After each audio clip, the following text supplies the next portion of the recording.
Irmãos, nós teremos hoje nosso companheiro, trabalhador da Casa Espírita, aqui a Casa de Jesus, Nilson Borges, que vai nos falar sobre viver como imortais. Que o Senhor esteja contigo. Boa noite a todos. Deus nos envolva no seu amor e que Jesus nos conceda a sua paz, para que na plenitude desse sentimento nós possamos dignificar a bênção de, na atual reencarnação, estarmos tendo contato com a mensagem do Cristo, relembrada com toda a sua pureza pelo Espiritismo. O tema Viver como Imortais, que tem dois medos que regem a nossa vida. Segundo as estatísticas, o primeiro é o da morte. O segundo é falar em público. E tinham me avisado que as pernas ficam tremendo. Mas não é o meu caso. O meu corpo inteiro está tremendo. Então, sabendo que nós somos peregrinos, que nós somos viajantes, e que, portanto, precisamos ligar o nosso GPS. Para que serve um GPS? Ele nos mostra o menor caminho a percorrer. E o desafio de reencarnar é que, na reencarnação, o nosso GPS se desajusta. Nós concentramos toda a nossa dedicação à vida exclusivamente material. Então, sabendo, ajustando o GPS, sabendo para onde nós estamos indo e qual o propósito da nossa vida aqui na Terra. Essa é a grande contribuição que a mensagem do Espiritismo vem trazer para nós. O Espiritismo vem acordar nós encarnados para a realidade espiritual da vida. Mas esse acordar não significa abandonarmos as nossas responsabilidades materiais. E não significa que temos que nos isolar do mundo. Ou que tenhamos que deixar de aproveitar as belezas e as alegrias dessa vida. Nós temos esse direito de aproveitar as belezas e as alegrias dessa vida. Usufruir. Mas usufruir como o peregrino usufrui.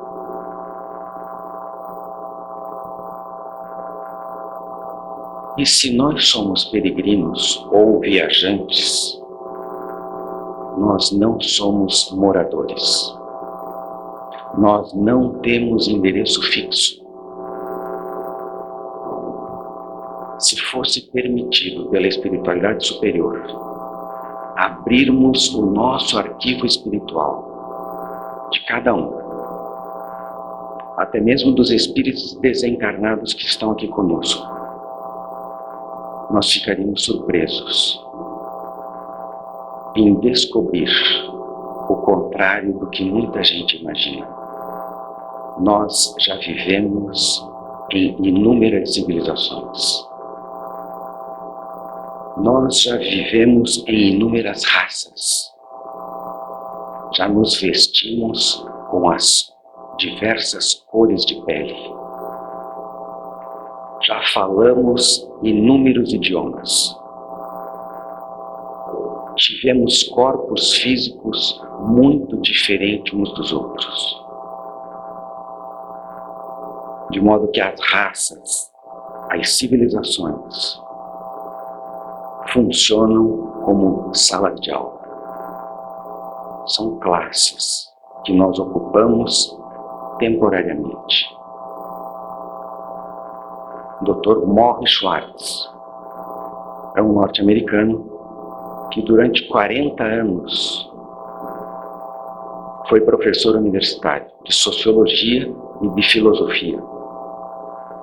E ele contraiu uma doença neurológica terminal. Essa doença é conhecida pela sigla ELA, ELA, esclerose lateral amiotrófica. Quem já ouviu falar sobre essa doença sabe que o portador dela morre por asfixia. Quando ele descobriu a doença, ele começou a escrever. E um dos alunos dele descobriu, por um programa de televisão, que ele era portador dessa doença, foi até ele e numa sequência de entrevistas que acontecia todas as terças-feiras, o Dr. Morris Schwartz começou a colocar a sua sabedoria. E ele estabeleceu: aprenda a morrer e você saberá viver. Aí ele inverte: aprenda a viver e você saberá morrer. Eu vou repetir: aprenda a morrer e você saberá viver. Aprenda a viver e você saberá morrer. Todas essas falas do Dr. Morris para o aluno dele virou um livro que também virou um best-seller. Terças com Morris. Morris é o nome dele. E por terças, porque eram todas as terças-feiras que o aluno ia até ele. E também criou-se um filme, produziu-se um filme. Dentro dessa introdução, uma frase: o que se leva dessa vida é a vida que se leva, né? Em uma mensagem intitulada Treino para a Morte, ditada para o médium Francisco Cândido Xavier, pelo espírito Humberto de Campos, que foi um acadêmico. Ele ocupou a Academia Brasileira de Letras enquanto encarnado. Indagam para Humberto de Campos, espírito, que em alguns livros, e nesse livro Cartas e Crônicas ele assina como Irmão X, indagam para ele como é que seria o treinamento de um homem para as surpresas da morte. Como que vocês, do mundo espiritual, treinariam nós encarnados para as surpresas da morte? Ele diz que a pergunta é curiosa e que realmente dá o que pensar. E afirma que não é muito fácil preparar um homem, tecnicamente, um encarnado, para essa peregrinação infalível que é a morte. Não é fácil, eles dizendo. Humberto de Campos dizendo. Porque ele diz assim: os desencarnados, nós os desencarnados, esbarramos com obstáculos quase intransponíveis. Por exemplo, os turistas vindos da Ásia ou da Europa, vindos para cá, eles conseguem habilitar os futuros viajantes para a Ásia ou para a Europa porque eles têm termos analógicos, eles têm termos de comparação. Quando eles falam: olha, lá na Ásia ou lá na Europa faz um frio tão intenso como o de Gramado, o de Curitiba, então tem pontos de referência. Frio, frio, que cidade? Então se agasalhe, leve agasalhos. Os hábitos alimentares lá são esses. A cultura é muito semelhante à do sul do país. Então tem termos analógicos necessários para habilitar os viajantes. E apesar de Humberto de Campos já estar no mundo espiritual há mais de 20 anos, isso foi escrito em 1966, ele declara que ainda se sente no assombro de um índio chavante arrancado repentinamente da selva mato-grossense e trazido para dentro das nossas universidades, obrigado a estudos mais elevados e sujeito às mais complicadas disciplinas. Apesar de já estar há todo esse tempo no mundo espiritual, ele ainda se assombrava com o que via, com o que aprendia.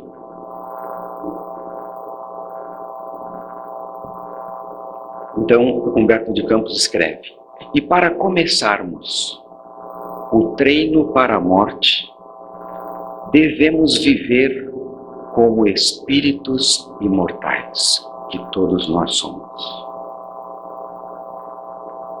Devemos viver como espíritos imortais, referindo-se, prestando atenção, relacionando os nossos antigos maus hábitos.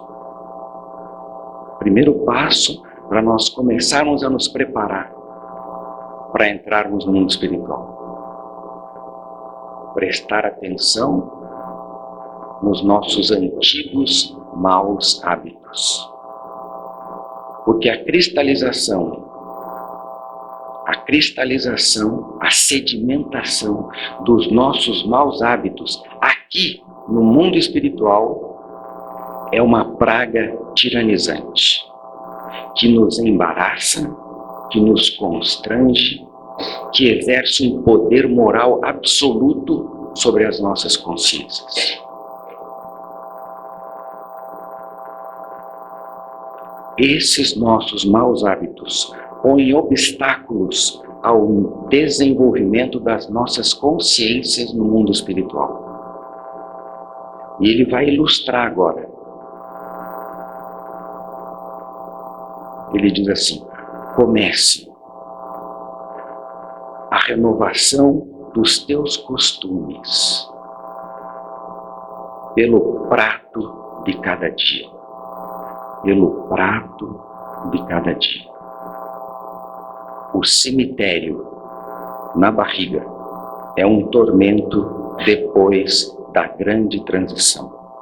Portanto, diminua gradativamente a volúpia de comer a carne dos animais.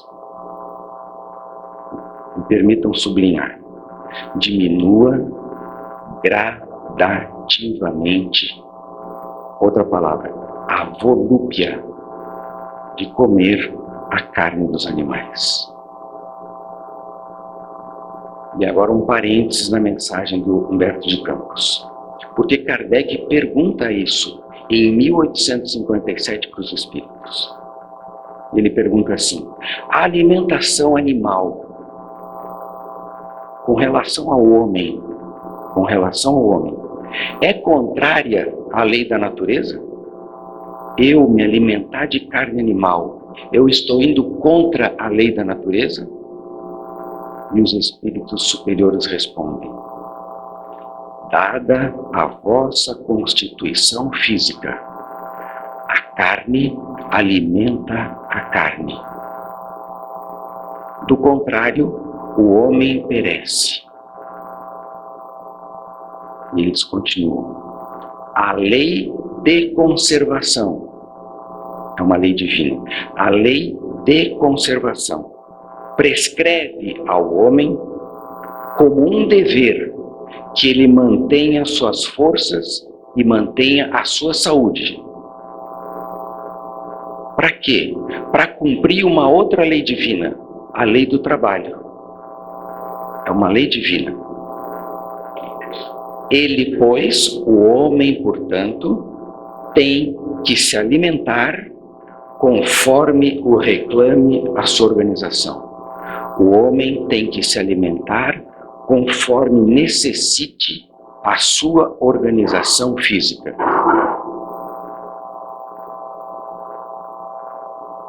Tem alguns dentre nós que conseguem abdicar da carne, mas isso não deve ser imposto. Por isso que Humberto de Campos fala: diminua gradativamente a volúpia de comer a carne dos animais. É o primeiro item do treino para a morte.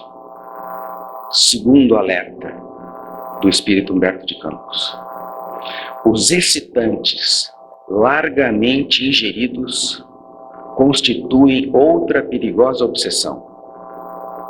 Outra perigosa obsessão, porque a primeira obsessão às vezes é essa volúpia de comer a carne dos animais. A segunda, ingerir largamente os excitantes. E ele diz assim: eu tenho visto muitas almas de origem aparentemente primorosa dispostas a trocar o próprio céu. Trocar pelo quê? Pelo uísque aristocrático ou pela nossa cachaça brasileira? Já ouviram assim, quando alguém chega em algum lugar e diz assim: aqui é o paraíso, aqui eu me encontrei, estou no céu. Então essas almas chegam no mundo espiritual e trocam o ambiente espiritual que elas estão, trocariam, se pudesse, pelo uísque aristocrático ou pela nossa cachaça brasileira. Ele vai esmiuçar isso. Outro alerta: tanto quanto lhe seja possível, evite os abusos do fumo, porque nós aqui no mundo espiritual temos visto e dá pena, infunde pena, ver a angústia dos desencarnados que ainda são amantes da nicotina. Outro alerta: não se renda à tentação dos narcóticos se anestesiando. Por mais aflitivas que lhe pareçam as crises no estágio no corpo, aguente firme os golpes da luta. Ele está nos dizendo para que não nos anestesiemos com os barbitúricos, com as drogas.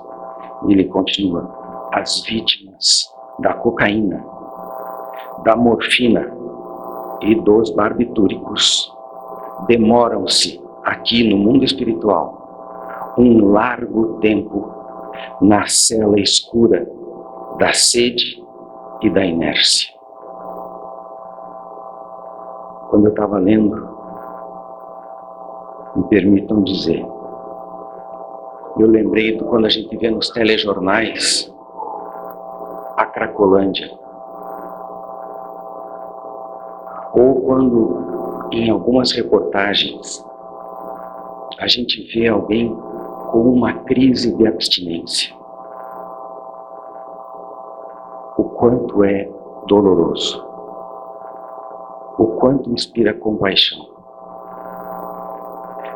E aí eu associei aquela imagem da Cracolândia com as crises de abstinência, nos colocam nessa cela escura da sede da próxima picada ou da próxima pedra e na inércia enquanto eu aguardo. E ele continua: e o sexo? Ele diz assim: guarde muito cuidado na preservação do teu equilíbrio emotivo. Porque temos muita gente boa aqui no mundo espiritual, carregando consigo o inferno rotulado de amor, o remorso, a culpa rotulado de amor. Quantos crimes rotulados de amor, motivados por questões passionais, envolvendo o sexo, traição, ciúme. Às vezes a gente perde a reencarnação por isso. Aí ele diz assim: se você possui algum dinheiro, ou detém alguma posse terrestre, não adie doações, caso você esteja realmente inclinado a fazê-las. Não adie. Por que não adie? Ele diz assim: grandes homens que admirávamos aí no mundo, entre vocês encarnados, grandes homens que admirávamos pela habilidade, pelo poder com que concretizavam grandes negócios, em muitas ocasiões, vêm até nós à maneira de crianças, desesperadas crianças, por não conseguirem mais manipular os talões de cheque ou os cartões de crédito. Por exemplo, não era esse o destino que eu queria que dessem ao meu dinheiro. Eu, por várias vezes, deixei para depois aquela doação que eu queria fazer para um orfanato, para um asilo. Eles ficam desesperados. Em família, observe com cautela os testamentos. Porque as doenças fulminantes chegam de assalto, e se a sua papelada não estiver em ordem, você padecerá muitas humilhações através de tribunais e cartórios. Eu pensei assim: como é que eu vou padecer muitas humilhações através de tribunais e cartórios se eu já voltei para o mundo espiritual? E ele alerta isso. Observe em família, cautela com testamentos. Porque Kardec, ele pergunta para os espíritos: o espírito daquele que acaba de morrer assiste à reunião dos seus herdeiros?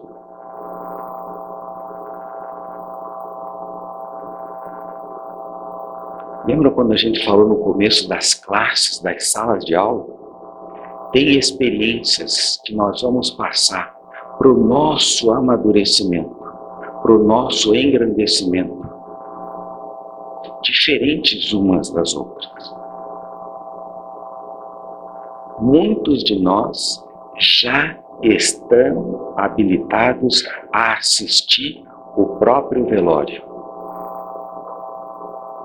E alguns estão habilitados para assistir à reunião dos herdeiros. Para quê? E os espíritos respondem: quase sempre, aquele que acaba de morrer assiste à reunião dos seus herdeiros, para seu ensinamento e castigo dos culpados. Deus permite que assim aconteça. Ele permite que isso aconteça para isso. Nessa ocasião, em que eu vou assistir à reunião dos meus herdeiros, eu vou poder julgar do valor dos protestos que me faziam, das demonstrações de carinho e de afeto que eu tinha, que eu recebia enquanto encarnado.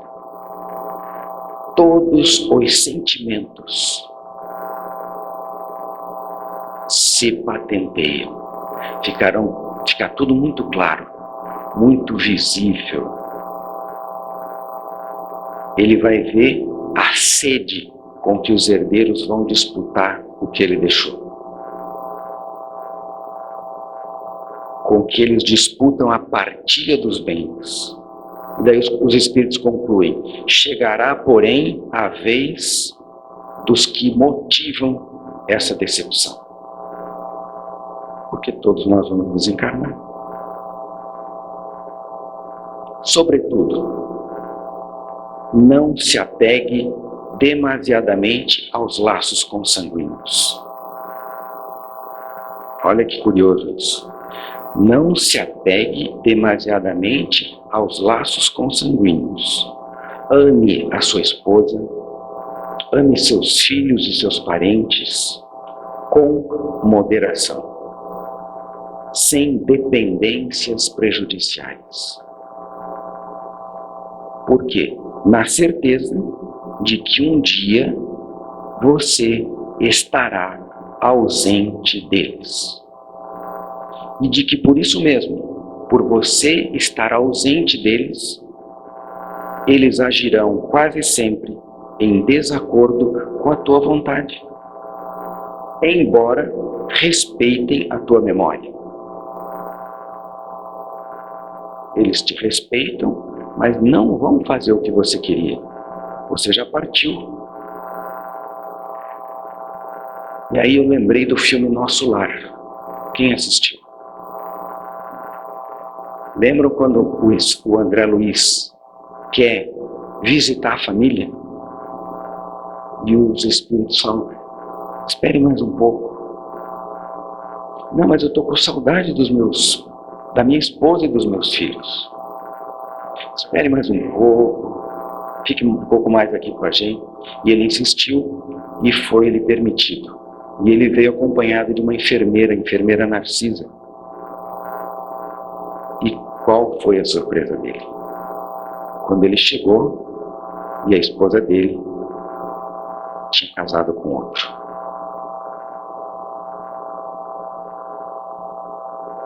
E ele ficou chocado. Minha esposa, meus filhos. E uma revolta veio.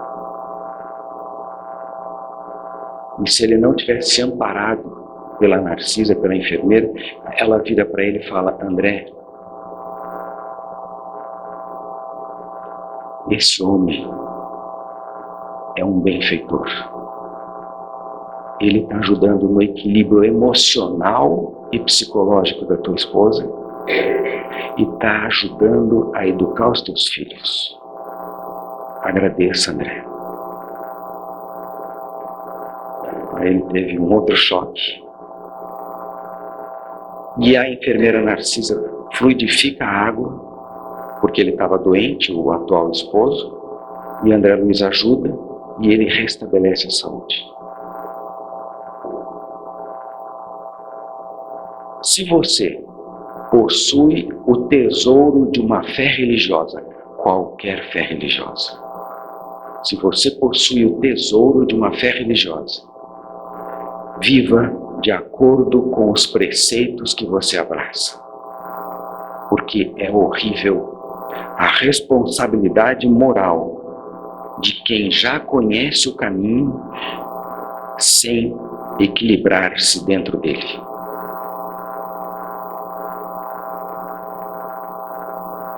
Faça o bem que puder. É o conselho. Faça o bem que puder, sem a preocupação de satisfazer a todos. Não vamos conseguir satisfazer todos. Isso aqui, quando eu li, eu rodopiei e me equilibrei para não cair. Ele diz assim: convença-se de que se você não experimenta simpatia por determinadas criaturas, há muita gente que suporta você com muito esforço.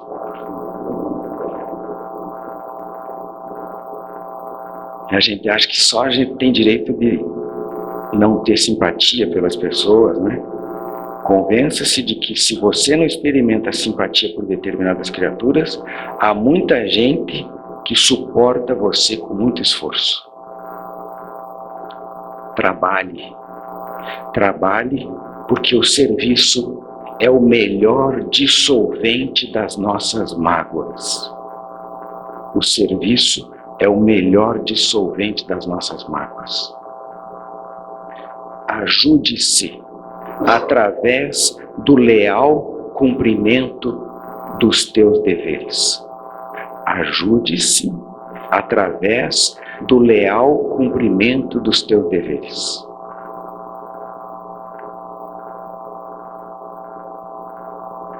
Minha gente, agora eu queria fazer um exercício com vocês. Pensem em alguém que vocês amam e que já está no mundo espiritual.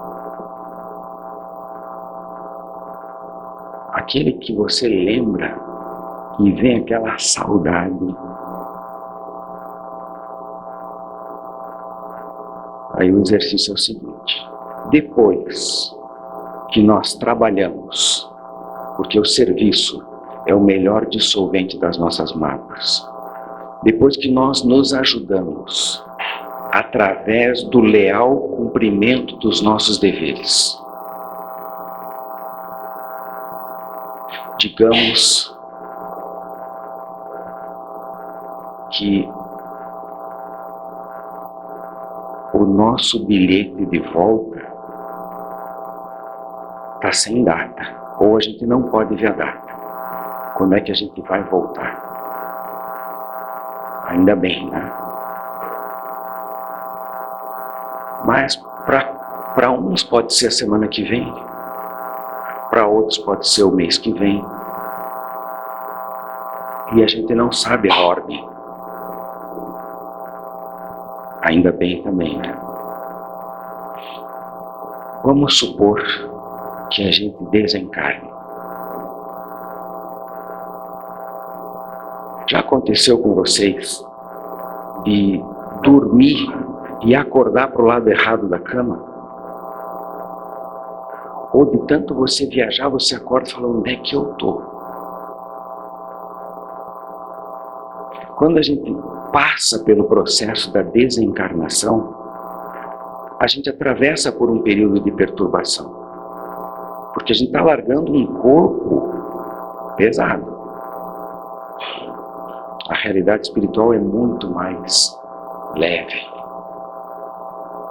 E largar o corpo físico, a gente sofre uma perturbação. Varia o tempo para cada um de nós. Essa perturbação dura mais ou menos tempo. Quanto mais o nosso GPS estava ajustado enquanto encarnados, se a gente já sabia por que estamos aqui, para onde vamos, o acordar no mundo espiritual é mais tranquilo. Mas ele está muito associado a como nós procedemos aqui. Não adianta só saber o destino e não agir conforme o destino. Então, a gente desencarnou. E depois daquela perturbação, a gente acorda no mundo espiritual. E a gente se depara com esse nosso amor, com esse nosso afeto. A gente abre os olhos e fala: você? Mas você já morreu. E o que ele vai responder? Você também. É o que nós desejamos a todos. Muita paz, que Jesus nos abençoe e obrigado pela paciência. Nós agradecemos ao Nilson pela mensagem de hoje, que nos fez refletir bastante. Eu percebi que a plateia estava atenciosa. Isso é muito boa, né? A doutrina espírita é maravilhosa, né? Que ela nos esclarece. Ao mesmo tempo que nós percebemos a misericórdia de Jesus, que nos oportuniza sempre um novo começo, né? Então que nós tenhamos muita força nessa semana para um novo começo. nossas ações, dos nossos pensamentos.